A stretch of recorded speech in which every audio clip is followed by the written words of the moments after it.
বন্ধুরা সকাল সকাল চলে এসেছে বাজার থেকে বাজার।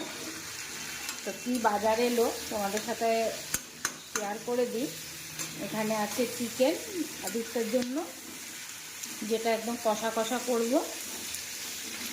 তো চিকেন কষা বসিয়ে দিয়েছি, দেখতেই পাচ্ছ। এখানে দেবো টমেটো, আর এখানে আছে কাতলা মাছ, যেটা আমার পছন্দের। আর এখানে আছে রিমির বাবার ইলিশ মাছ, এটা রিমির বাবার পছন্দের, আমার পছন্দের, আদিত্যর পছন্দের, সবার। ইলিশ মাছগুলো কেমন হয়েছে বলবে। আর দেখো ডিম আছে, ভালোই ডিম আছে মাছে। আর কাতলা মাছ ধুয়ে রেখেছি, এখন নুন হলুদ মাখাবো। চলো, তো বাজারটা দেখিয়ে দিলাম। এরপরে কি রান্না করছি, কি দিয়ে কি, তো সাথে থাকো, দেখতে থাকো।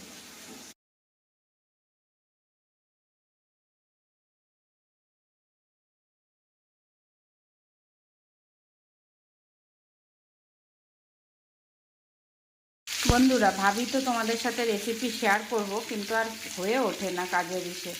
কালো জিরা সোমবার দিয়ে কাঁচা লঙ্কা দিয়ে দিয়েছি, দিয়ে ইলিশ মাছগুলো হালকা করে ভেজে সাইডে রেখেছি। আর এই দেখো বেগুন দিয়ে দিয়েছি একটা।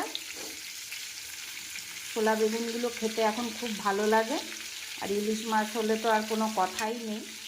তো চলো এর ভেতরে এবার বেগুনগুলো হালকা হালকা করে একটু ভেজে নিলাম। বেশি ভাজলে না ভ্যাদ ভ্যাদে হয়ে যাবে। এবার এর ভেতরে দিয়ে দেবো হচ্ছে শুকনো লঙ্কা আর জিরা বাটা।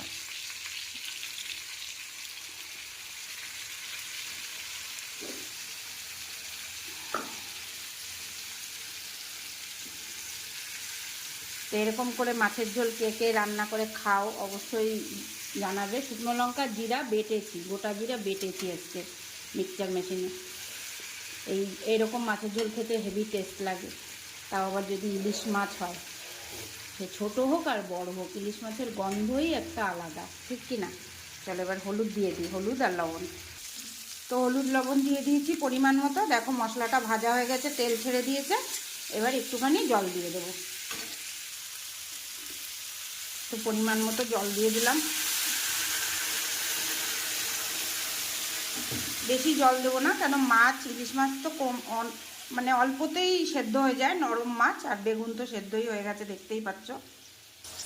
তো এই মাছের রেসিপিটা তোমরা কারা কারা বানিয়ে খাও, আর হচ্ছে কারা খাওনি, আমাকে কমেন্ট করে জানাবে। আর যারা খাওনি তারা বানিয়ে খাও, আর খেয়ে আমাকে কমেন্ট করে অবশ্যই বলবে যে কেমন লাগে। আমি তো বলবোই, কালকে যখন করব তখন বলবো।